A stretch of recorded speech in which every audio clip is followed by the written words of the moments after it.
پشاور میں F C head quarters پر دہشت گردوں کا حملہ ناکام بنا دیا گیا. تینوں خودکش حملہ آور مارے گئے. 3 ایف سی اہلکار شہید، 7 شہریوں سمیت 10 افراد زخمی ہوئے. حملہ کرنے والے تینوں دہشت گرد افغانی تھے. ابتدائی رپورٹ کے مطابق دھماکہ اس وقت ہوا جب ہیڈ کوارٹر میں پریڈ جاری تھی. ایک خودکش حملہ آور پیدل ایف سی ہیڈ کوارٹر کے گیٹ تک پہنچا، خود کو دھماکے سے اڑا لیا. دھماکے میں 3 اہلکار موقع پر شہید ہوئے. 2 حملہ آور سائیڈ گیٹ سے ایف سی ہیڈ کوارٹر میں داخل ہوئے، جنہیں مرکزی گیٹ کے اندر کچھ فاصلے پر ہی ہلاک کر دیا گیا. کمانڈنٹ ایف سی ریاض نذیر گاڑا کا کہنا ہے کہ ہمارے جوانوں نے گیٹ کے ساتھ ہی دہشت گردوں کو ہلاک کر کے بہادری سے حملے کو ناکام بنایا. شہید تینوں ایف سی اہلکاروں کی نماز جنازہ ادا. نماز جنازہ میں وزیر اعلیٰ کے پی سہیل آفریدی، کور کمانڈر پشاور، آئی جی، فیڈرل کانسٹیبلری اور دیگر حکام نے شرکت کی. صدر مملکت، وزیر اعظم، وزیر داخلہ، گورنر خیبر پختونخوا، وزیر اعلیٰ سندھ اور پیپلز پارٹی کے رہنما شیری رحمان کی حملے کی مذمت. حملہ ناکام بنانے پر ایف سی اہلکاروں کو خراج تحسین.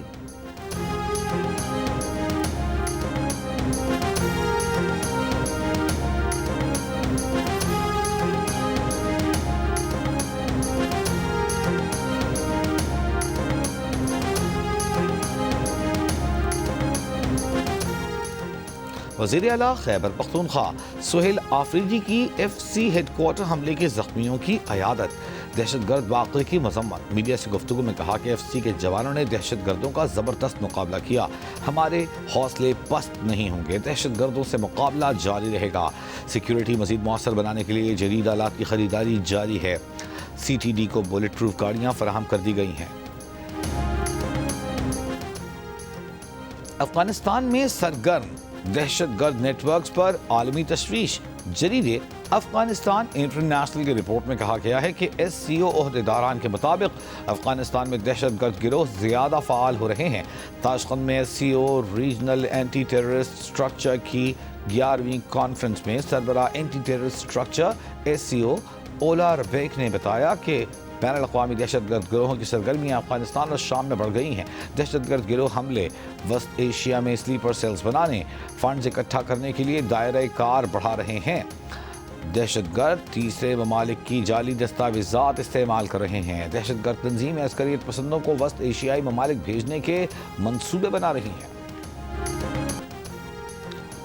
یہ الیکشن نہیں، ریفرینڈم تھا. بیانیے کی سیاست ہار گئی، پرفارمنس کی سیاست جیت گئی. ضمنی الیکشن میں مقبولیت کے تمام دعوے زمیں بوس ہو گئے. وزیر اعلیٰ پنجاب مریم نواز نے ضمنی الیکشن میں کامیابی کو مسلم لیگ نون کی تاریخی کامیابی قرار دے دیا.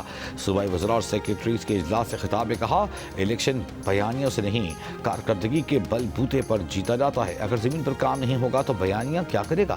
پی ٹی آئی نے قیدی نمبر 804 کے نام پر الیکشن لڑا لیکن شکست ہوئی. انہوں نے الیکشن کے بوائیکاٹ کا ڈرامہ کیا.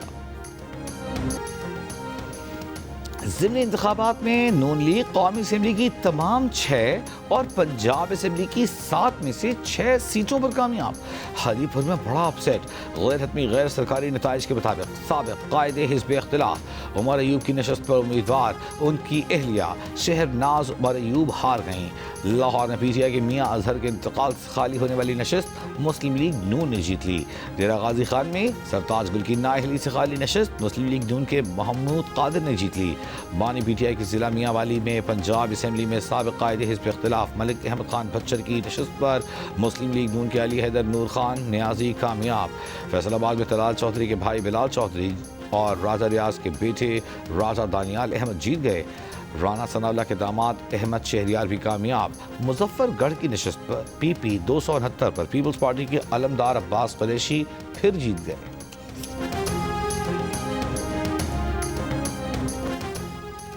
وزیر اعظم شہباز شریف کی ضمنی انتخاب میں مسلم لیگ نون کی شاندار کامیابی پر مبارکباد. کہا، کامیابی نواز شریف کے ویژن اور مریم نواز کی کارکردگی پر عوام کے اعتماد کی بدولت حاصل ہوئی ہے.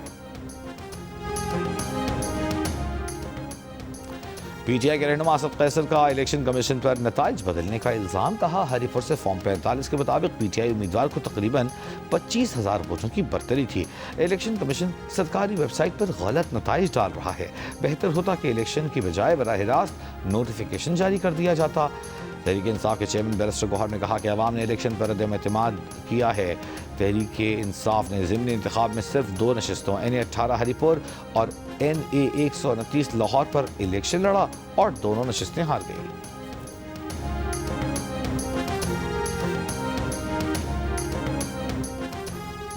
الیکشن کمیشن نے NA96 فیصل آباد میں نون لیگ کے بلال چودھری کی کامیابی کا نوٹیفیکیشن روک دیا۔ وزیر مملکت طلال چودھری ضابطۂ اخلاق خلاف ورزی کیس میں الیکشن کمیشن میں پیش نہ ہوئے، حاضری سے استثناء مانگ لیا۔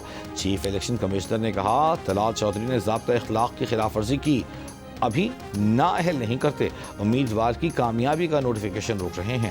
حاضری سے استثناء کی درخواست منظور۔ طلال چودھری کے وکیل نے کہا کہ آج ہی نوٹس ملا ہے، پہلے وکالت نامہ جمع کرانے کی اجازت دی جائے۔ مزید سماعت 2 دسمبر تک ملتوی۔ ضمنی انتخاب میں ضابطۂ اخلاق خلاف ورزی کیس میں وزیر مملکت و معاون خصوصی حذیفہ رحمان نے الیکشن کمیشن کے سامنے پیش ہو کر غیر مشروط معافی مانگ لی۔ الیکشن کمیشن کی حذیفہ رحمان کو جواب جمع کرانے کی ہدایت۔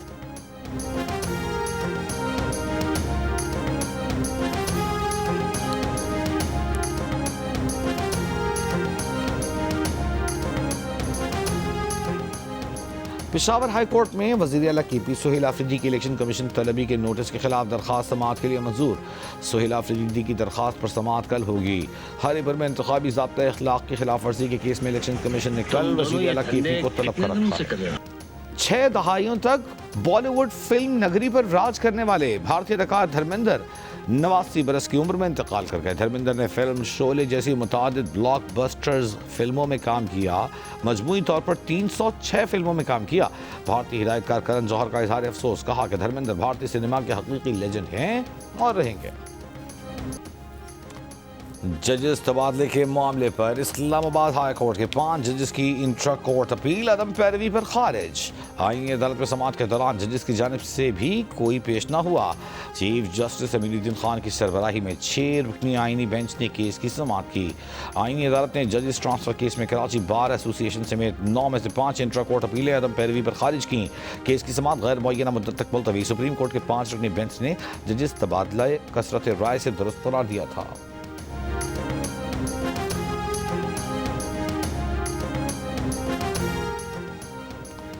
وزیر اعظم شہباز شریف سے سبکدوش ہونے والے chairman joint chiefs of staff committee general Tahir Shamshad Mirza کی الوداعی ملاقات۔ وزیر اعظم نے جنرل طاہر شمشاد مرزا کی پیشہ ورانہ صلاحیتوں اور ملک و قوم کے لیے خدمات کی تعریف کی۔ برآمدات میں اضافے کے لیے صنعت کاروں کو ہر ممکن سہولت پہنچانا حکومت کی اولین ترجیحات میں شامل ہے۔ وزیر اعظم شہباز شریف نے برآمدات پر نافذ ایکسپورٹ ڈیولپمنٹ سرچارج فوری ختم کرنے کی ہدایت کر دی۔ ایکسپورٹ ڈیولپمنٹ فنڈ کا پچھلے 5 سال کا تھرڈ پارٹی آڈٹ کروانے کا حکم۔ اجلاس سے خطاب میں کہا کہ ایکسپورٹ ڈیولپمنٹ فنڈ میں موجود رقم کو ملکی برآمدات میں اضافے کے لیے استعمال کیا جائے، برآمدی سیکٹر کی افرادی قوت کی ٹریننگ کی جائے۔ فنڈ میں موجودہ رقم کے بہترین استعمال کے لیے پرائیویٹ سیکٹر سے موزوں چیئرمین منتخب کیا جائے۔ ایکسپورٹ ڈیولپمنٹ فنڈ کا غیر متعلقہ استعمال کسی صورت قابل قبول نہیں۔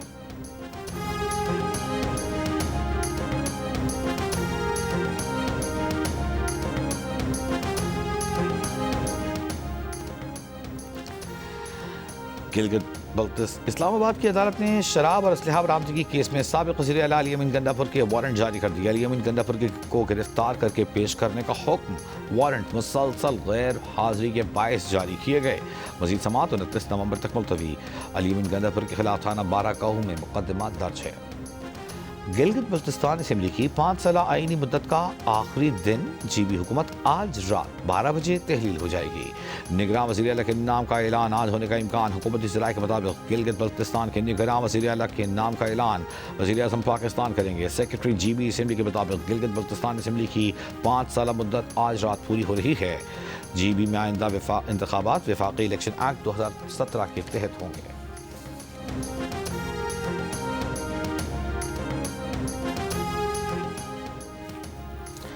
گرین لائن کامن کوریڈور 31 اکتوبر 2026 تک کھول دیا جائے گا۔ میئر کراچی مرتضی وہاب کا اعلان، کہا منصوبہ شروع کرتے وقت KMC کو اعتماد میں نہیں لیا گیا، لیکن اب تمام مسائل کو حل کرنے کے لیے مشترکہ طور پر کام کیا جا رہا ہے۔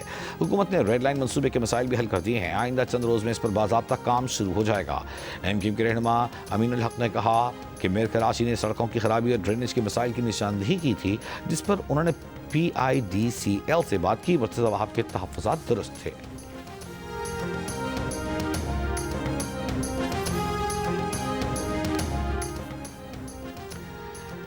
ملک میں عدلیہ کی آزادی، شہری حقوق اور عوام کی سلامتی خطرے میں ہے۔ Human rights commission of Pakistan HRCP نے خبردار کر دیا۔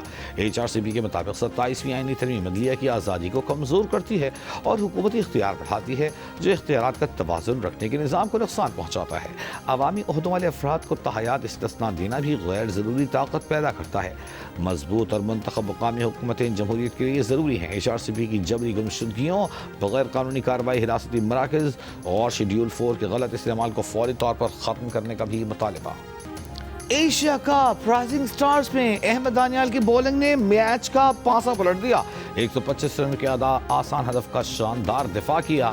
آخری اوور میں احمد دانیال کی بولنگ کی بدولت میچ ٹائی ہوا۔ سپر اوور میں احمد دانیال نے 2 وکٹیں لے لیں۔ پاکستان نے بنگلہ دیش A کو شکست دے کر ایشیا کپ رائزنگ سٹارز کا ٹائٹل اپنے نام کر لیا۔ وزیر اعظم شہباز شریف، چیئرمین PCB، قومی ٹیم کے head coach mic ہیسن، Babar Azam, شاہین آفریدی، نسیم شاہ، سلمان مرزا، محمد نواز، عثمان خان کی مبارکبادیں۔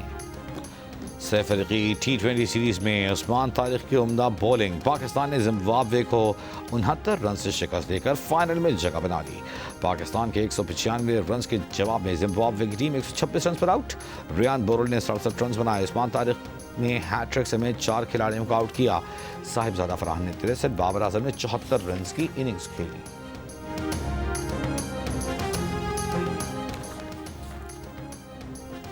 وزیر اعلیٰ سندھ مراد علی شاہ کے کراچی میں ترقیاتی کام تیز کرنے کی ہدایت۔ سڑکوں اور گلیوں کی تعمیر 9 سے متعلق اجلاس میں کہا کہ شہر میں میگا پروجیکٹس کے باعث ٹریفک کے مسائل ہیں۔ تمام انٹرنل اسٹریٹس کی اسکیمیں منظور کر کے تیزی سے کام کرایا جائے۔ اسٹریٹ لائٹوں کی مناسب تنصیب اور مرمت کی جائے۔ 60 اہم سڑکوں سمیت جو گلیاں بنائی جائیں وہاں نکاسی آپ کا باقاعدہ نظام بنایا جائے۔ اجلاس میں وزیر بلدیات ناصر شاہ، میئر کراچی مرتضی وہاب، چیف سیکرٹری آصف شاہ اور دیگر نے شرکت کی۔ لاہور میں جماعت اسلامی کے زیر اہتمام انٹرنیشنل گول میز کانفرنس جاری ہے۔ امیر جماعت اسلامی حافظ نعیم الرحمان نے کہا ہے کہ مسلم ممالک کو بہت سے مسائل کا سامنا ہے۔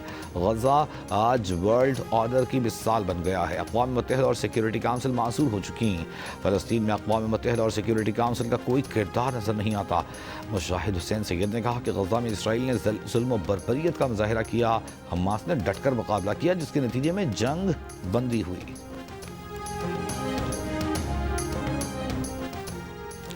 خاتون اول آصفہ بھٹو زرداری کا ابوظہبی سپریم کونسل برائے مدرہڈ کا دورہ۔ بختیار بھٹو زرداری بھی ہمراہ تھیں۔ سیکرٹری جنرل نے مہمانوں کا استقبال کیا۔ اعلامیے کے مطابق آصفہ بھٹو زرداری نے کونسل کی خدمات اور کردار کو سراہا۔ صحت، تعلیم اور ثقافت پہ کونسل کے اقدامات کی تعریف کی۔ کہا نوجوانوں کی شمولیت کے لیے کونسل کی کاوشیں قابل تحسین ہیں۔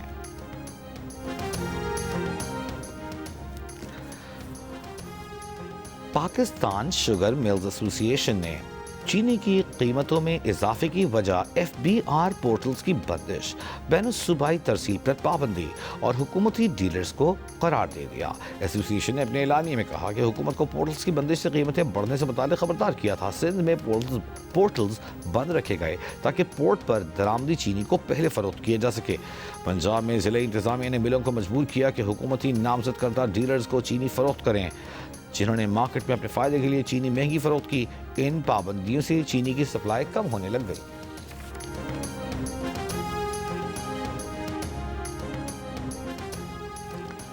وفاقی آئینی عدالت کا 4 صوبوں میں رجسٹریاں قائم کرنے کا فیصلہ۔ وفاقی آئینی عدالت کے جج جسٹس عامر فاروق نے کہا کہ ابھی ٹرانزیشن کے مرحلے میں ہیں۔ آئینی عدالت کے صوبوں میں رجسٹریاں قائم کی جائیں گی۔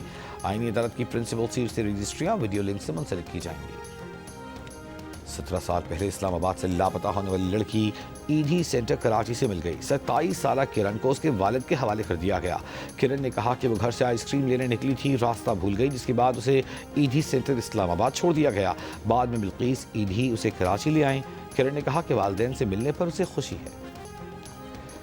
زیارت میں دہشت گردی کا منصوبہ ناکام، 5 دہشت گرد گرفتار، اسلحہ اور گولہ بارود اور مواصلاتی آلات برآمد۔ ڈپٹی کمشنر زیارت کا کہنا ہے کہ دہشت گردوں کا تعلق افغانستان سے بتایا جاتا ہے۔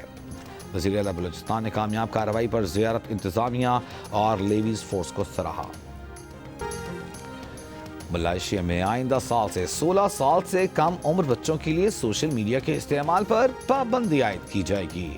ملائیشیا کے وزیر مواصلات کے مطابق حکومت آسٹریلیا اور دیگر ممالک میں سوشل میڈیا کے استعمال کے لیے عمر کی حد کے طریقہ کار کا جائزہ لے رہی ہے تاکہ نوجوانوں کو سائبر بولینگ، مالی فراڈز اور جنسی استحصال جیسے آن لائن خطرات سے بچایا جا سکے۔